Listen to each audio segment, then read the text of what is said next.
Добро вечер и добре дојдовте во уште едно издание во живо на За или Против. Ви благодарам на вниманието и на довербата. Вечерва имаме една ексклузивна тема за која што ќе зборуваме со мојата гостинка овде во студиото. Ексклузивна звучи добро на новинарски, затоа што сите ние медиумските работници се бориме за ексклузивитет, но станува збор за нов владин скандал што би требало да не загрижи и тоа како сите нас како јавност, особено затоа што станува збор за обид, може би под знак прашалник на власта, тивко да ја ликвидира Комисијата за спречување и заштита од дискриминација. За што станува збор, почнуваме веднаш по најавата на мојата гостинка вечерва, госпоѓа Весна Бендевска, член на Комисијата за антидискриминација. Како што ние популарно новинарски си го кратиме името на вашата комисија, поранешна пратеничка, добро вечер и ви благодарам што сте дел од емисијата. Добра вечер. Бендевска, на 12 декември на владина седница се носи одлука да ви бидат одземени просториите, канцелариите каде што е сместена Комисијата за антидискриминација, без никаква најава, никакво информирање или консултација со вас и без, што е најважно, да ви дадат веднаш на истата седница нови простори, односно да ви додадат нови места каде што ќе биде Комисијата сместена и од каде што ќе работи. Значи една одлука која што не била ниту ставена на дневен ред на таа седница, туку некако под точка разно се додава внатре и се носи веднаш одлуката. Обите за тивка ликвидација на комисијата?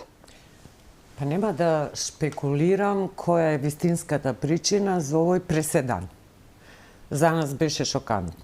Ние ден денес во комисијата не сме добили известување, архивски заверено од владата, дека на 207-та седница на 12 декември донела ваква одлука. И веднаш ја објавила во законскиот рок во службен весник, што значи дека оваа одлука стапува во сила. Она што е навистина неприродно е тоа што одлуката гласи одлука за престанок и за давање на трајно користење на недвижни ствари на Агенција за цивилно воздухопловство. Да, тука тоа е вториот дел од одлуката. Практично вашите простори ви се одземаат, како што веќе кажавме, и сега се даваат на Агенцијата за цивилно воздухопловство. Сакав да искоментирам називот на одлуката. Одлука за престанок и давање на Агенција за цивилно воздухопловство. За да во првиот член прочитате дека просториите на Комисијата за спречување и заштита од дискриминација, што ги добивме на трајно користење на 6 април 2021 година, по одлука на влада се одземаат и се дават на трајно користење без надоместок на Агенцијата за цивилно воздухопловство. Објавено е на 20 декември.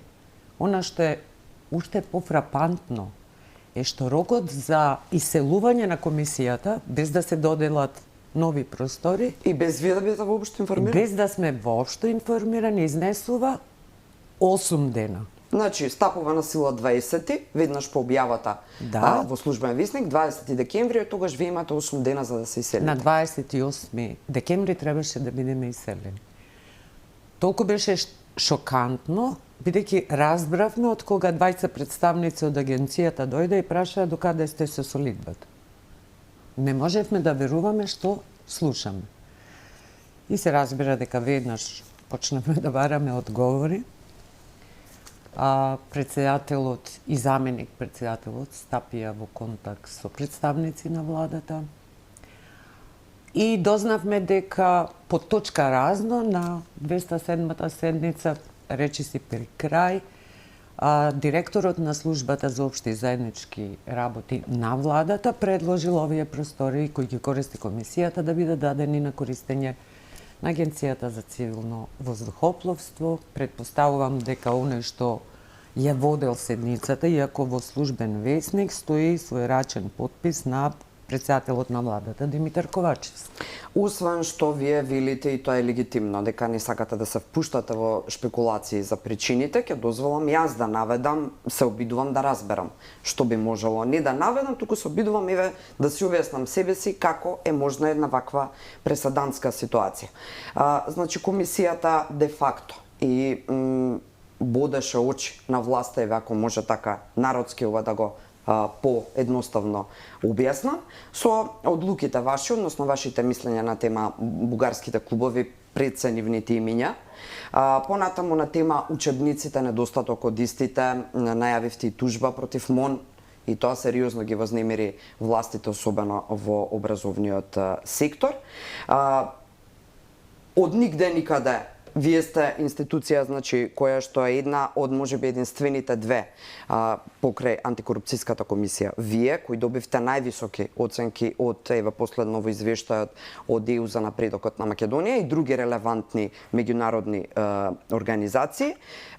Што би можело друго да е причината за една ваква одлука на владата, ако реално претходно знаеме дека не барала Агенцијата за цивилно воздухопловство баш вашите простори, односно баш простори во кои би се проширило и тоа да бидат на Комисијата за антидискриминација. Без никакви други образложенија, ова се само фактите кои што стојат на маса, за кои јавноста знае, и одеднаш владата носи ваква одлука.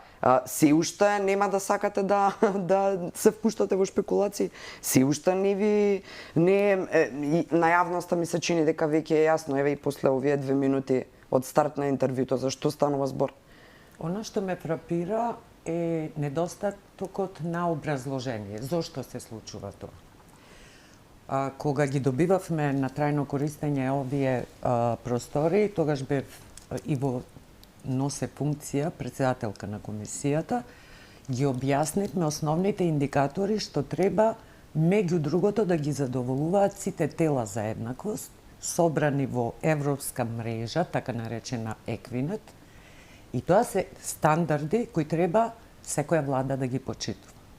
Независноста значи одвоеност на просториите во кои е сместена комисијата, бидејќи комисијата е отворена за секој граѓанин што се почувствувал дека е жртва на дискриминација. Тоа значи одвоено, значи да не бидете сместени во зградата на владата, например во некое министерство. Значи апсолутно независно. Апсолутно. И седиштето да ви е и физички и деловно Ќе ми независно. дозволите многу накратко. Бидејќи се одржа еден состанок помеѓу нашите представници, председателот Јадровски и заменик председателот Лимко Бизаровски, со представници на СОЗР, на кои добија известување дека единствени можни алтернативни простори кои би се понудиле на комисијата се на 10-тиот кат во зградата на Македонска радиотелевизија. И да подсетам, во истата таа зграда, чинам 9 ката, е сместено Министерството за внатрешни работи.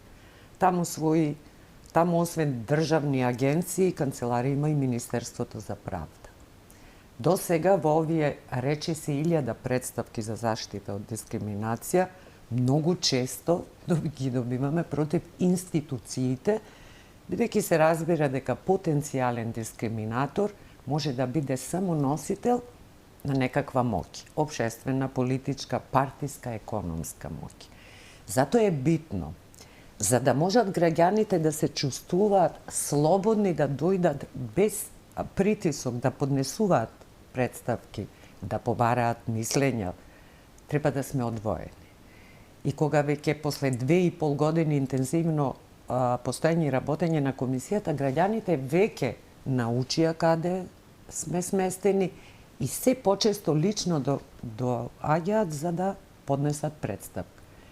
И наеднаш предпоставувам кога би дошол граѓанин и кога ќе види дека таблата која се разбира се наоѓа на нашиот плес ја нема и која ќе прочитаат Агенција за цивилно воздухопловство, веднаш се стекнува впечаток дека постои некоја намера кога веќе нема реално образложение зошто се дислоцираат просториите на комисијата и особено тој период се совпаѓа во периодот кога завршува мандатот, да кажам, условно на првиот состав на комисијата, избрани се нови членови и комисијата ќе почне да работи. Да, ќе удиме чекор по чекор, во изменет состав. Она што за волја на вистината можам да го изнесам пред јавноста, дека одредени представници на владата стапија во контакт, но во контакт личен, значи не станува збор за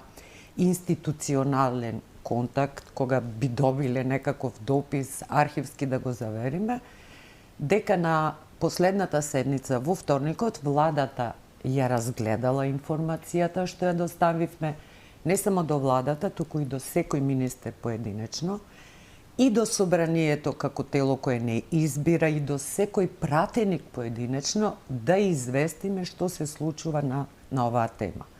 Најавивме и ги известивме нашите традиционални донатори и партнери. Тоа се мисијата на ОПСЕ, Канцеларијата на Европската Унија, Британската амбасада, која беше прв наш донатор и која многу ни помогна првите 2 години да можеме да го градиме нашиот институционален капацитет. Холандската амбасада, која беше донатор, практички салата во која ги одржуваме седницата се донација со мебели од нив, и сите тие се известени со истава ова информација. Ветувањето е дека ќе се сторнира оваа одлука на владата. Значи, усно е на ветувањето дека владата ќе ја сторнира на оваа седница која што рековте предвадена. Да, но се уште немаме никаква, да кажам, реална институционална реакција од влада, со оглед на тоа што денес во службен весник не прочитав дека е донесена одлука за измена на одлуката со која ни се одземаат просториите. Ајде сега пак да се вратиме на коренот на приказнава. Иницијативата почнува од СОЗАР, службата за општи и заеднички работи на Република Македонија. Директор на СОЗАР, скратено нели, е Пеце Мирчевски. Многу малку знае јавноста за овој лик. Единствено неговото име се среќава во едни од истражувачките стории на некои наши колеги, би ги споменала тука Ирала, како човек кој одбивал, односно не дал комплетни информации за тоа како евентуално се злоупотребувал и кој го злоупотребувал во единиот Лирџет. Значи тоа е една сторија од пред неколку години. Како и да е, зошто Пеце Мирчевски како директор не ви објасни од каде е ваквата иницијатива? Ве побарали воопшто, ви објаснили воопшто нешто, еве постфестум, бидејќи веќе нејасно дека пред 12 декември никој за ништо не ве има известено. Дали од СУЗАР никакво објаснување имате после ваквата одлука? Искрено, јас не би се занимавала со директорот Мирчевски, со оглед на тоа што тој по својата функција присуствува на седници на влада, има право да даде предлози, но не гласа за ваква одлука. Пеце Мирчевски не гласал за оваа одлука. Тогаш можам слободно да речам дека другите мислења кои беа јавно многу интересни за јавноста, односно и ја за сега иста така кои сите впрочем други на кои вие одлучувате и работите, ама тогаш другата страна на медалјата која што влијала за ваква една за ваков еден епилог неславен на целава приказна е Дуј. Зошто? Заради тоа што му брцнавте во око на министерот за образование со најавата за тужба, можеби, заради тоа што имавте мислења кои ги донесовте како Комисија за антидискриминација против спикерот Сеушта Тала Џафери, кој ќе биде и премиер нели во техничката влада. Во принцип, мислите дека можеби позадината на приказнава е ете од Дуј? Знам дека не сакате да шпекулирате, но сакам уште малку да... За шпекулирање. Ако е грев да се спроведува закон кој е во сила и е дел од нашиот правен систем, тоа е законот за спречување и заштита од дискриминација, комисијата е создадена во рамките, согласно одредбите на тој закон, и работи досега во рамките на своите законски надлежности.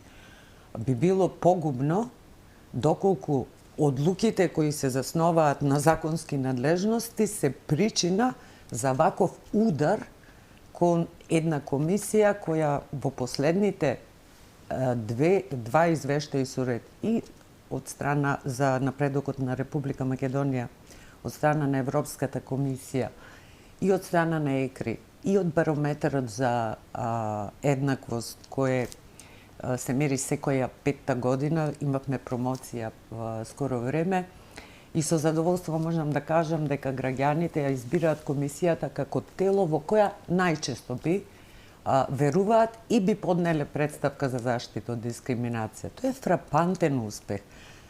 процентот на раст на представки поднесени пред комисијата е индикатор кој покажува дека како комисија сме работеле добро. Сме придонеле конечно за барем во еден сегмент да добиеме позитивна оценка. Така да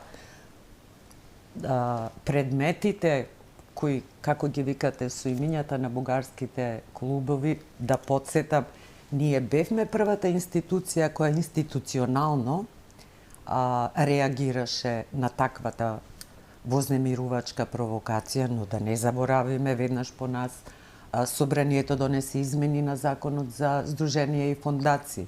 После нас, нели, Централниот регистер одби да го регистрира најновото здружение со исто така провокативно име на царот Фердинанд.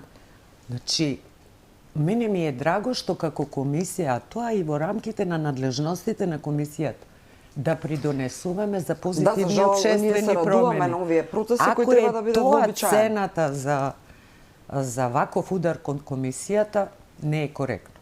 Јас лично имам уште 3 работни дена како избрана членка. Мојот мандат заминува. Тоа е уште една тема, да, односно друга страна на приказната, сега има нови избрани членови на комисијата. Не се само избраните членови и постоечките колеги кои има 5 годишен мандат, што значи имаат пред нив работа уште 2 години, и ново избраните 4 членови се дел од комисијата. Комисијата е и стручната служба. Така. Составите ќе се менуваат. Квалитетот на стручната служба е она што значи институционален капацитет и меморија на оваа комисија. И јас на вистина сметам дека оваа комисија заслужува свое место под сонцето. Граѓаните имаат потреба од постојање на ваква комисија. Дали може би лекција кон новоизбраните членови, еве, ако некој така да се мисли дека оваа лекција треба да ја примат новите и треба на вистина да констатираме дека имаме сериозен проблем. Бидејќи имаше сега тука малку ќе скокнам од она за кое што зборуваме, реакција од коалицијата за ми се чини така беше името, коалиција за антидискриминација или како и да е, кога се подготвував ја прочитав, не бараат места за представници за граѓанските организации во комисијата ова пред да се изберат членовите или пак пратениците. Мрежата за заштита од дискриминација. 24 невладини организации се здружени. Зошто реагираат дека, односно зошто бараат фер, транспарентен избор согласно закон, не за една, не за две позиции, туку за сите позиции во комисијата, собранието, како што велат, години нема политичка волја тоа да го направи. Зошто сега ваква критика кога оценките за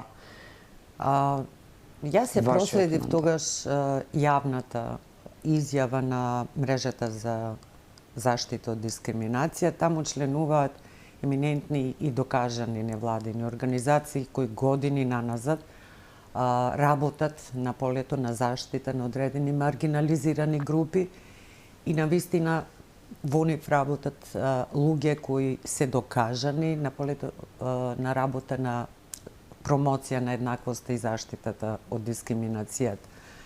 Постоеја поголем број членови кои работеле во тие организации и кои беа кандидати овој пат за избор. За жал само една колешка доби мандат од собранието и стана членка. Мислам дека е многу некоректно и јас во принцип сакам да дадам шанса на сите избрани нови членови, да им посакам успешна работа,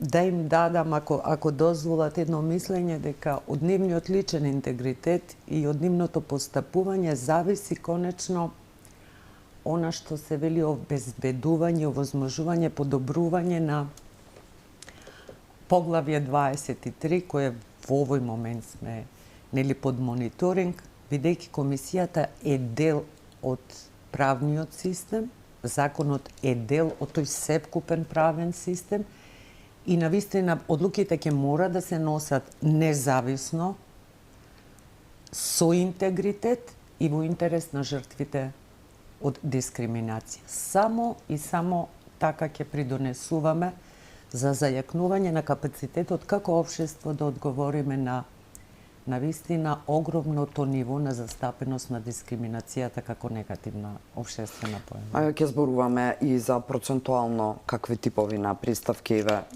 со што се справувавте, но и притисоци аналогно на тоа претпоставувам. Како и да е, само уште малку за овој дел околу скандалозната одлука. Значи, единствено по носењето на одлуката имате состанок со представници на СОЗР, кои ви нудат на 10 спрат да бидете преселени како канцелари во МТВ.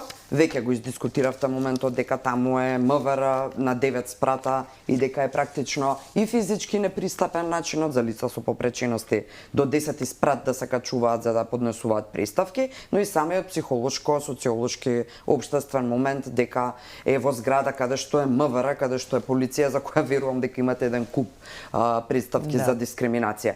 Како и да ги информирате сите министри, пратеници и сите буквално институции, но и ги споменавте детално странските фактори кои што се во државава и кои се ваши донатори и кои очекувате дека веројатно повеќе од нив очекувате дека би можело некаква помош во однос на ваквата одлука да се пружи.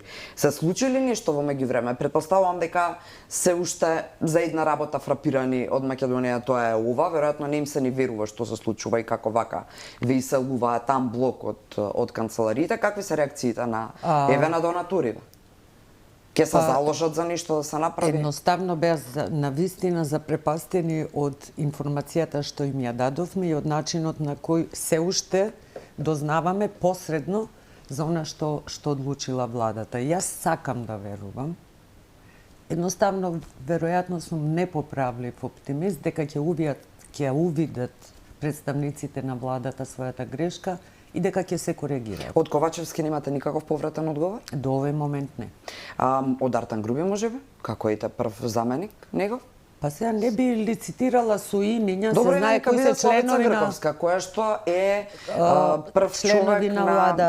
Се потрудивме да ја однесеме информацијата и во владината архива и да ја доставиме на електронската пошта на секој министер кој учествува и гласа во владата.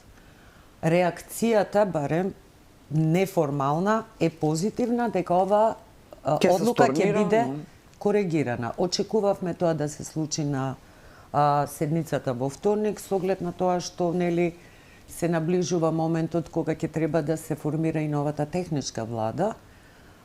И очекувавме таквата одлука да ја најдеме во службен весник. Сакам да верувам дека можеби денес во попладневните доцни часови е однесена во службен весник, ако поминала, со оглед на тоа што денес не најдо дневен ред на седницата одржана на 16 јануари пред 2 дена во вторникот и дали се дискутирало или не за таа одлука. Но за да не изразувам сомнеш, а немам подкрепување, сакам да верувам дека ќе се stornира ова одлука, со оглед на тоа што, повторно ќе кажам, ние работиме директно со странки. Агенцијата за цивилно воздухопловство, не верувам дека има таков проток на странки како што имаме ние. Многу битен елемент во овие простори кои ги користиме е тоа што имаме сутеренски, пристапни простори за лица со посебни потреби.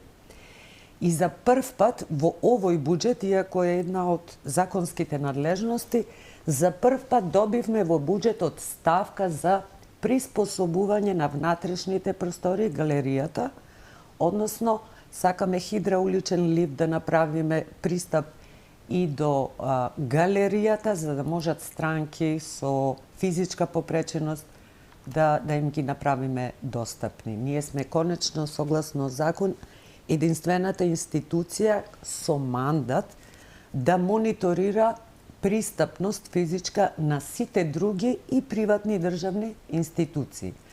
Така да... Да, но меѓу новиот состав нема избрани представници на лицата со физичка попреченост и реагираат за тоа. Нема, иако една од кандидатките која е навистина позната правничка, која години и години се бори за правата на лица со попреченост, беше кандидат, да. На ова и тоа многу солидна кандидатка со која години соработуваме. Сега тоа е друга тема за дискусија и веројатно ќе треба да бараме одговори од оние кои одлучува за новиот состав. За да не бидете ставени во ваква или онаква ситуација, но она што на кое што ќе барам одговор е зошто повторно не бевте избрана вие и уште еден член на составот кој за 2 дана треба да заврши со работа, се кандидиравте повторно, но не бевте реизбрани. Дали повторно политичките влијанија и притисоци за кои ќе ве прашам во следното прашање во врска со одредени ваши улоги се присутни да не бидете повторно избрани иако има законска можност за тоа. А впрочем, мандатот на овој состав се покажа дека ја сработи работата и заради тоа доби високи оценки и зошто тогаш еве не сте реизбран? Немам одговор на тоа прашање. Точно така, законот вели дека членовите се избират со можност за уште еден последователен мандат. Предпоставката е дека доколку собранието како избирач на членовите било задоволно од нашата работа, од мојата и конкретно на господинот Камбери, кој пате минатата година ја вршеше функцијата председател на комисијата, поднесовме кандидатури, не добивме образложение, впрочем и јас не чув образложение зошто во 24 кандидати избрани се овие. Децидно беа наведени условите кои требаше да ги исполнуваат кандидатите. Биографиите и искуствата на секој од пријавените кандидати се јавно достапни на веб страната на собранието. Така да оној што сака да биде попрецизно информиран може да го направи тоа. Комисијата за избори и именување има мандат да состави предлог листа која доставува на пленарна седница на која претениците гласаат со просто мнозинство и чинам дека тоа беше завршено пред неколку дена. Да. Кандидатите беа избрани, 4 нови кандидати. Им посакувам успешна работа и им посакувам да продолжат во линијата на која почнавме да работиме како комисија во интерес на граѓаните и жртвите од дискриминација, но да не заборават дека комисијата има голем број законски надлежности и алатки кои можат да се стават во функција на менување на општествените состојби на подобро. Им ги, ајде да речам, ми ја скршивте можеби муките на одредени функционери кои сега и тогаш во времето кога ги носевте мислењата за конкретните представки се чувствува можеби супериорно во фотелите во кои се наоѓаат. Ги споменав случаите, значи тука се имињата на бугарските клубови, тука се и представки против Талат Џафери, тука е и сериозно засегнатото, можеби едно од најзасегнатите, Министерството за образование заради недостатокот од учебници. Зашто имавте најмногу притисок во рамките на мандатот? Сигурно дека не поминавте мирно и едноставно така глад да си ги носите мислењата. Верувам дека овие мукиници, условно речено, ги искористиле сите своји канали и можности да ве стиснат да поинаку одлучувате како комисија. Сакам и пред јавноста и вас лично да ве убедам дека никогаш во комисијата, барем јас, а тврдам дека и членовите со кои заедно работев, не добивме јавна и прецизна закана за начинот на кој одлучува. Тука се случуваат, нели, суптилни, мали... Па да, се разбира, интелигенцијата како овие функционери работи до тој степен да не остава трак на закана, се разбира. Меѓутоа, токму овие предмети се само дел од предмети кои ги изработивме, кои беа многу интересни и кои покажува за постојање на голем број на структурни дискриминации во нашата земја. Да, тука е случајот со обвинителката Линча Ристовска, ќе збориме за таа. Да, тоа е еден од последните случаи кои гледам дека во последно време дига прашина, а еден од неспорните предмети. Уште еднаш да нагласам, комисијата е колективно тело. Своите одлуки ги носи врз база на мнозинство на гласови. Советот за јавни обвинители си е свој независен орган Комисијата нема нити надлежност, нити пак интерес да врши надзор на начинот на кој работат.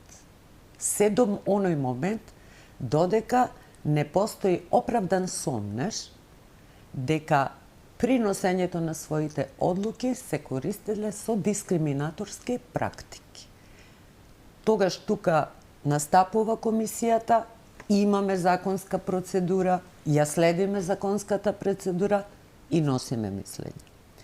Во случајот со обвинителката Ленче Ристовска, таа самата се откажа од незиното право да биде анонимизирана.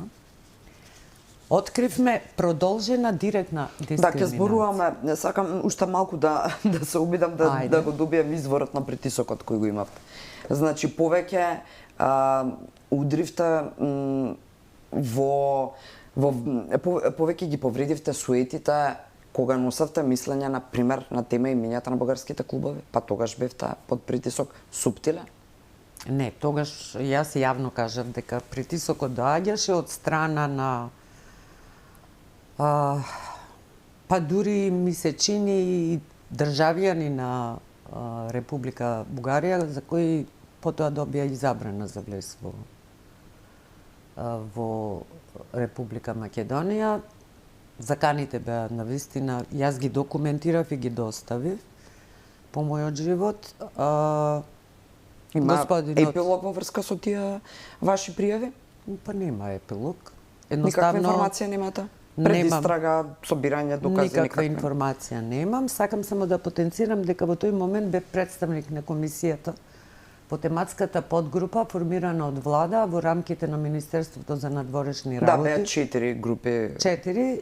Четвртата група беше тема антидискриминација. Ја представував комисијата и со оглед на тоа што и други државни институции, таа тематска подгрупа ја водеше вршителката на должност амбасадор на Република Македонија во Бугарија, господјата Агнеса Руси, беше запознаета со тие закани. После тоа немам никакви информации, нити пак доживеав некои сериозни нарушувања. Јас само едно жалам, што после донесувањето на ова мислење ни остана недоостварена средбата што беше договорена со Бугарската комисија за заштита од дискриминација. Многу слични законски решенија имаме. А зошто не се оствари средбата?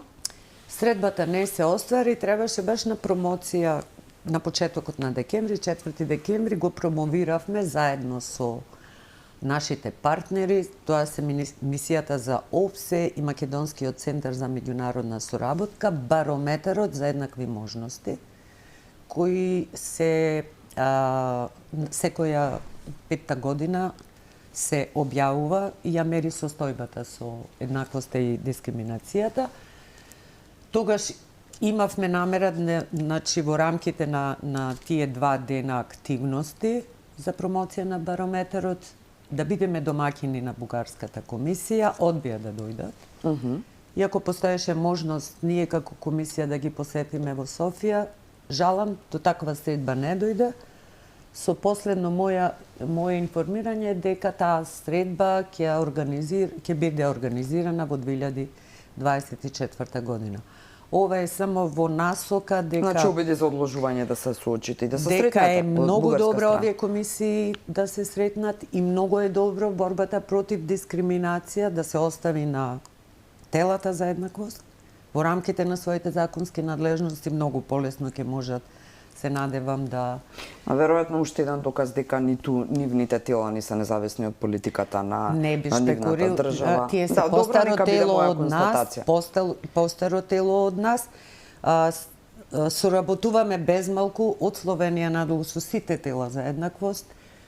Во 2022 во септември бевме и домакини на регионалната средба на која учествува Словенија, Хрватска, Босна и Херцеговина, Црна Гора, Албанија, Косово и Република Србија. Поминавме на вистина убаво, разменивме искуства и она што ни остана за вмрежување во рамките на регионот остана тоа тело и посакувам новиот состав да инсистира на ваква средба, бидејќи ќе биде добро и ќе биде во интерес на граѓаните и на двете земји. Да, ние тоа ќе го мониторираме како медиуми и се надеваме и очекуваме информации детални и барем во најмала рака да се продолжи овој начин на комуникација со надеж дека и ќе се сретнат. Што е со одлуките, мислењата кои ги носевте на тема недостатокот на учебници? Дали тогаш имавте, не знам, телефонски повици со закани како комисија, како луѓе кои се заканија и со тужба против МОН заради бидејќи апсолутната одговорност и санкционирањето треба да биде на таа адреса заради тоа што децата немаат учебници? Имавте ли притисоци? Децата нема учебници. Нашата И уште препорака немаат. беше до 31 август да бидат обезбедени сите учебници по секој наставен предмет за секој ученик на сите наставни јазици кои се загарантирани согласно Законот за основно образование. Состојбата на 31 август ја презентиравме, нели тоа наше излагање дека 43% од учебниците не постоја на 1 септември на почетокот на новата година. Согласно законот, највисок тип на заштита од дискриминација во нашиот закон, кој е генерален закон и по кого постапуваат и судовите, е судската заштита. И судската заштита, согласно законот, се носи во итна постапка без трошоци, а во случај кога комисијата ќе открие постоење на структурна дискриминација, односно со еден тип дискриминација се опфатена е поголема популација од граѓани, тогаш можноста е самата комисија да иницира да побара судска заштита и да застане во одбрана на интересите на дискриминираната група.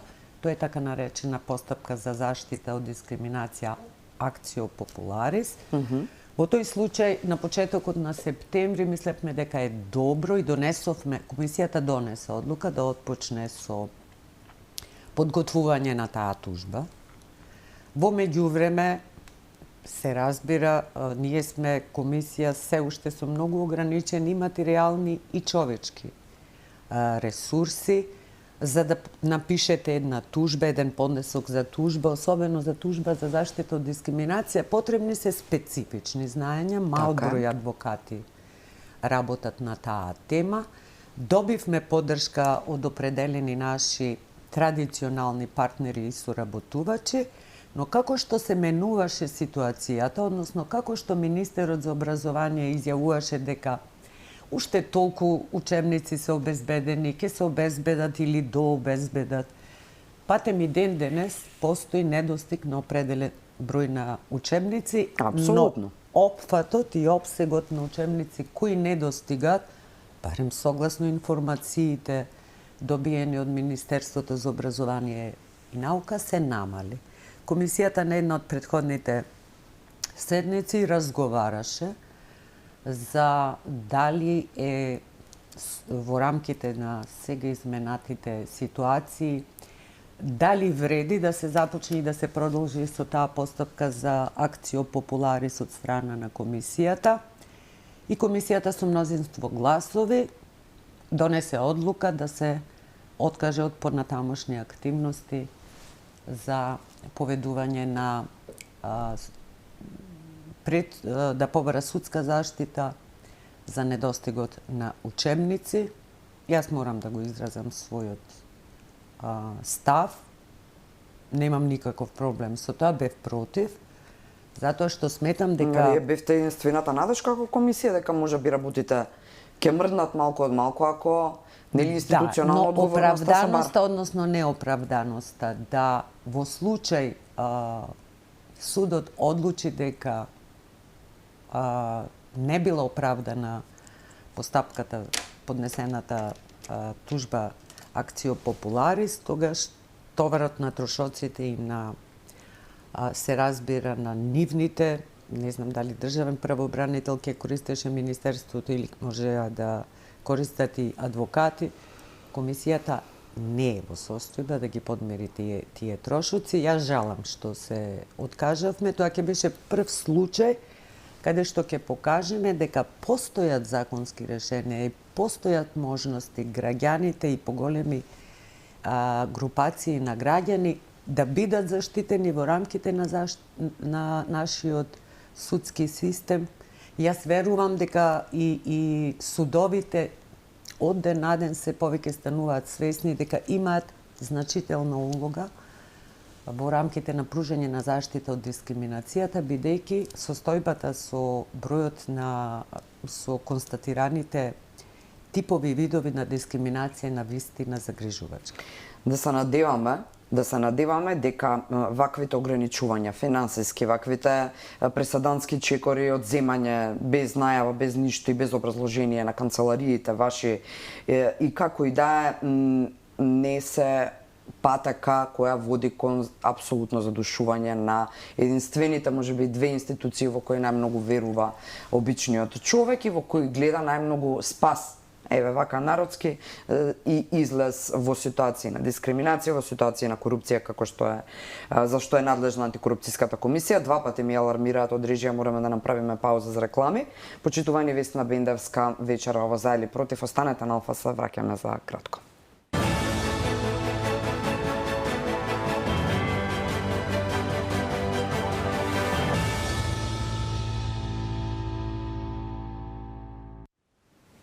Добре дојдовте назад, вториот дел или завршниот дел од За или против. Секако имаме уште сигурно 15 на минути. Вечерва е тука со мене во студиото Весна Бендевска, поранешна пратеничка и сега член на Комисијата за спречување и заштита од дискриминација. Уште 2 дена истекува. 3 работни дена. 3 работни дена и така.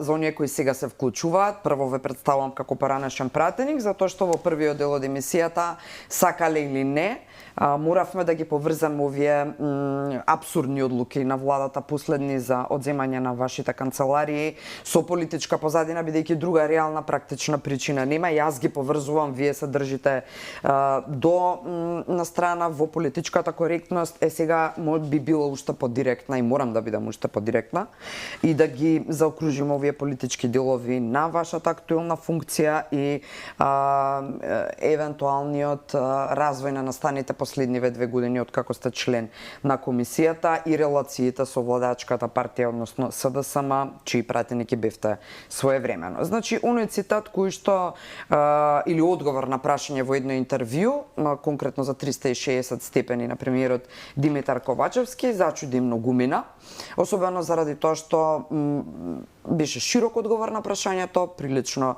еви цитатов е што ќе го прочитам во неколку реда, но нема конкретно објаснување или аргументирање на неговите позиции, особено во еден дел каде што вас ве споменува. Еве го цитирам, ова е одговор на прашањето на колегата Васко Попетревски, чија креација е Љупчо Палевски. И Ковачевски одговара: јас не знам чија креација е Палевски, меѓутоа едно ќе ви кажам. И вели, кој ми правеше на мене гилотиња минатата година во јули пред собрание, ова мислеше на театралните демонстрации против францускиот предлог, на тоа мисли гилотињата во јули пред собрание. Па продолжува: кој ми правеше јавно судење минатата година, тука пред влада, кој организираше фрлање молотови коктели врз Министерството за надворешни работи, кој организираше толпата која што сакаше да влезе во зградата на владата при усвојувањето на европскиот предлог, кои луѓе беа таму, се сеќавате ли? Ова се еден вид риторички прашања.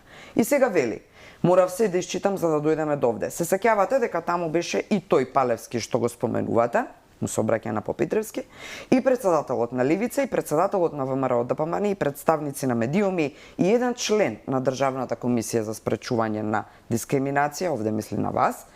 Се сеќавате дека јас неколку пати укажував дека има странски агентури кои што го финансираат сето тоа, за тоа ќе треба да направите интервју со други лица, и тука некаде е крајот на неговиот одговор. Знам од интерни извори натрапартиски во СДСМ дека се навредени, повредени овие функционери, вклучително и Ковачевски, кога јавноста виде дека Весна Бендевска јавно застана за да го поддржи протестот против францускиот предлог, за кои само неколку часа пред да бидат протестите и самиот Ковачевски беше против истиот предлог, за да потоа го прифати па излеза народот на улица. Како и да е. Странски агентури, вие има ли ова може би позадина за целата ова ваша развојот на вашиот кариерен развој во рамките на комисијата и сега вашето неповторно бирање како член и така натаму? Да. Еве, ајде прво, има врска? Видите, јас не само што го следев во живо неговото интервју и неговиот настап, туку верувате, после тоа добив огромен број реакции. Тоа беше непосредно. Ве стави на иста линија со Палевски. Тоа беше таква несмасна изјава, толку јас навистина бев зачудена од носител на вака висока функција, претседател на влада, да може да се излета и да шпекулира навистина приземно и примитивно. Особено ставајќи ме во контекст каде што апсолутно не му е местото. Јас не го криев својот став како граѓанин на Република Македонија. На мојот собствен профил на Facebook најавив дека заради лична одлука, заради себе и заради моите деца и моите идни внуци, чувствувам потреба да го изражам својот личен став на кој имам право и да учествувам и да си го користам и уставно загарантираното право и правото што ми го возможува Европската конвенција за заштита на човековите права, а тоа е да слободно да го изразам својот протест. Дури во мојата објава на социјалната мрежа Facebook напишав: би било нелогично државата да ми довери функција да штитам туги права, а да не сум свесна за моите. Нити учествува во насилни протести, нити поддржував насилни протести, нити се приклучив на било која од партиите кои учествуваа. А веројатно Ковачевски не знаеше дека освен двете партии што ги споменува, таму еден огромен број независни граѓани и интелектуалци лично го изразуваат својот протест. Убедена сум дека со ова неспретна изјава, дадена ми се чини околу една недела пред да се случи јавното интервју во рамките пред Комисијата за избор и менувања, како претседател на влада, но и претседател на партија, директно влијаеше врз мојот неизбор и тоа го тврдам. Едноставно тогаш ми беше јасно дека упати јавно оградување од мене, осудувајќи ме заради моето право да изразам протест против една од неговите политики. Така да јас лично сум убедена, и ако гледам дека и други луѓе кои беа спомнати реагира, затоа и мислам дека претседателот Ковачевски тогаш се излета многу, да кажам, непрофесионално и необмислено, но да, мислам дека точно мојот неизбор е заради негова ова лична изјава. Моите информации, долго години имам и пријатели, Македонија е мала земја, не само што сум новинар, имам и пријатели, членови и на високи позиции во Социјалдемократскиот сојуз. Сметаат дека и стојат на ставот дека Димитар Ковачевски и прави непоправлива штета на СДСМ, штета која што може да значи апсолутен крах според известни предвидувања на следните избори. Велат дека него ни познаваат човекот и дека е фигура која што нема стаж во идеолошките основи или основањето или почетоците во самостојна Македонија во рамките на СДСМ. Во право ли сум или грешам? Нема да ви го коментирам ова, нити сакам овој мој настап, дека се уште сум носител на функција членка на комисијата, во интерес на независноста на комисијата, коректно е према моите сегашни и идни колеги да не давам политички изјави и ќе ми дозволите да не одговорам на ова ваше прашање, предвидување Или ваш коментар? Јас не би била искра ако не се обидам уште еднашка вака од друга страна некако да не ви да ви го поставам. Дали тоа значи дека Весна Бендевска по завршувањето на овој мандат можеби ќе се приклучи на одредена струја во рамките на СДСМ, она едно некогашно СДСМ, за да се спаси партијата од евентуален апсолутен крах на следните избори, што секако не е во прилог на демократското развивање на една држава ако потоне една од најголемите партии. Член сум на Социјалдемократскиот сојуз веднаш по неговото формирање. 2013-2014 одбив да се реевидентирам, јас веќе не сум 10 години член на таа партија. Мојата одлука јавно ја соопштив на седница на Централен одбор и на Конгрес. Ги кажав моите причини. Главната причина беше несогласувањето со понудените политички решенија и од тогашниот претседател на партијата и од сегашниот носител на таа функција и се повлеков. Дали ќе се приклучам наново за спасување на она што ќе остане, апсолутно ниту сум размислувала во последно време, иако сметам дека пред нашата земја стоят голем број на предизвици. Голем број на шпекулации. Земјата ни се наоѓа на вистина во една тешка ситуација. Првен, од економски аспект, второ, од една еклатантна разединетост под многу различни ставови, така што доколку можам да помогнам како граѓанин со своите ставови, навистина би сакала, макар и со моја едноставно граѓанска активност преку социјалните мрежи. Верувам дека можеме и мораме подобро и верувам дека секој од нас треба да даде свој минимум придонес. Ситуациите мора да се подобруваат, а сите имаме една заедничка цел. Да живееме во подобра, подемократска, поразвиена држава. Непоправлив оптимист, тоа рековте, иако јас и од оваа позиција малку повеќе се разочарувам, иако се обидувам да бидам оптимист, кога гледам неколку пати во рамки на интервјуто го споменавме случајот со обвинителката Линче Ристовска, ама дека работите не одат кон подобро, туку напротив одат се повеќе и повеќе кон полошо.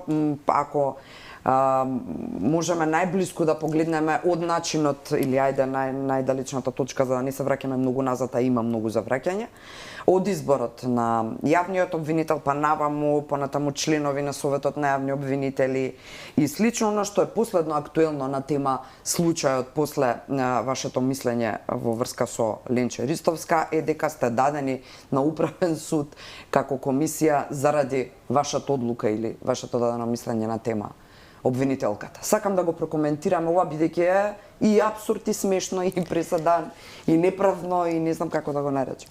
Ајде да го објасниме малку. Ајде да го објасниме. Јас навистина малку време. Не можев да верувам кога ја прочитав објавата на коалицијата Сите за правично судење, кои вршат мониторинг на работата и транспарентноста и на Советот на јавни обвинители и на Советот и на Судскиот совет. Тие кажаа дека на седницата на 11 јануари се дискутирало околу нашето донесено мислење со кое утврдивме дека кон обвинителката Ристовска Советот за јавни обвинители извршил директна продолжена дискриминација врз основа на личен и општествен статус, еднаш изразена како возраст, во вториот случај изразена како бременост, раѓање и родителство.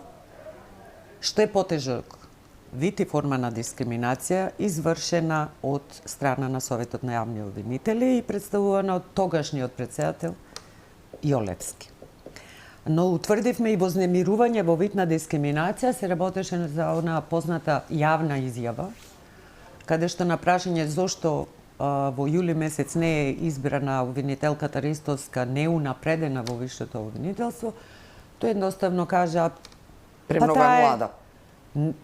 Премногу е млада, беше во 2021, а сега изјави па таа е на породилно отсуство.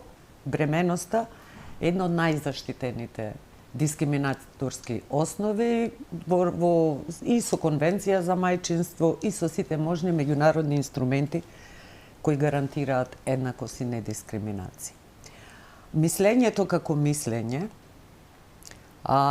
кога ќе утврдиме дискриминација согласно закон, должни сме да дадеме препорака за начинот на отстранување на констатираната. Да, имате јавно извинување, ми се И чини. побаравме во иднина Советот да води сметка на одредбите содржани од Законот за спречување и заштита од дискриминација, особено за бременоста, раѓањето и мајчинството, кои се заштитени посебно со закон.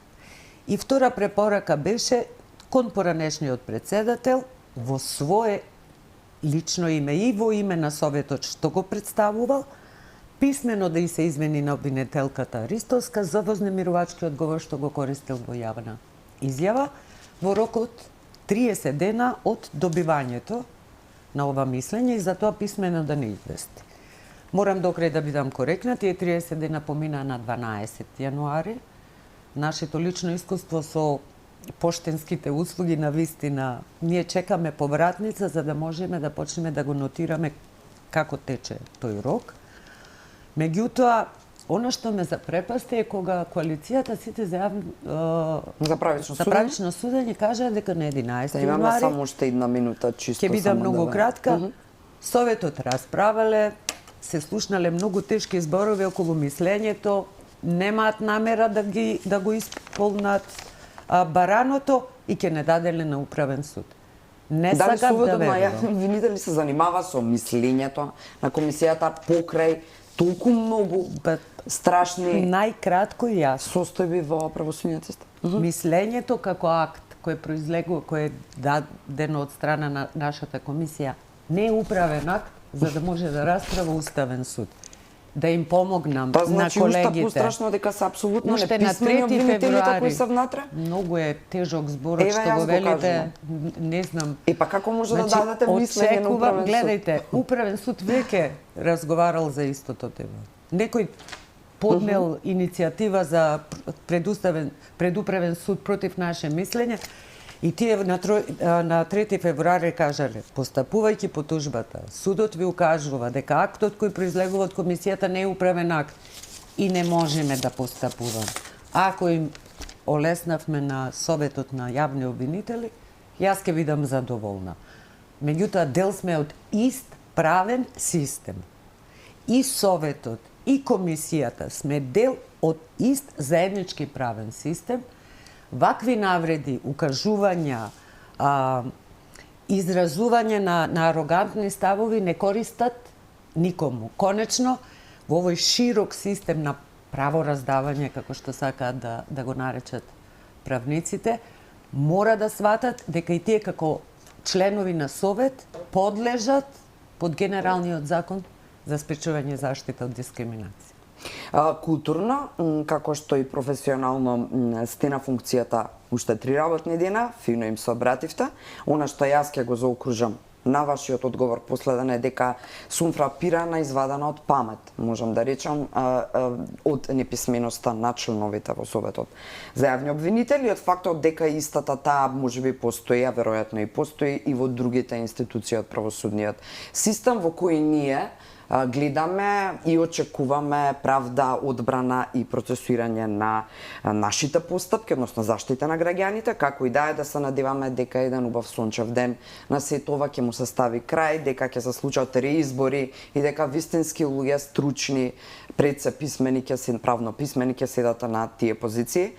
Ве очекувам, со оглед на тоа дека ни следи еден жежок период во следните месеци, ве очекувам во ова студио повторно со некаква подиректна политичка анализа, а на оние кои ве наследуваат во комисијата им посакувам и очекувам и ние како медиум барем минимум толку работа и посветеност за оние особено конкретни подточки како што тоа го правеше овој состав. Ви благодарам, Весна Бендевска, вечерва во Ви благодарам на поканата и јас би се надоврзала на честитките до новите членови на комисијата и многу често употребувам една реченица. Оне што сака да работи човекови права не е доволно само да знае и уме да раководи, да го разбира правото. Сепак се потребни емоција, чувство, да се ставиш во туги чевли, во рамките, во чевлите на жртва од дискриминација, тогаш верувам дека и нивните одлуки ќе одразуваат она што им треба на граѓаните, а тоа е правда. И пред се интегритет. Ви благодарам уште еднаш што бевте дел Благодарам за и или вам. против. Малку пробивме, се надевам од режија не ни се смртно љути. Ви благодарам на вниманието и останете на Алфа, имаме и уште многу други интересни програмски содржини.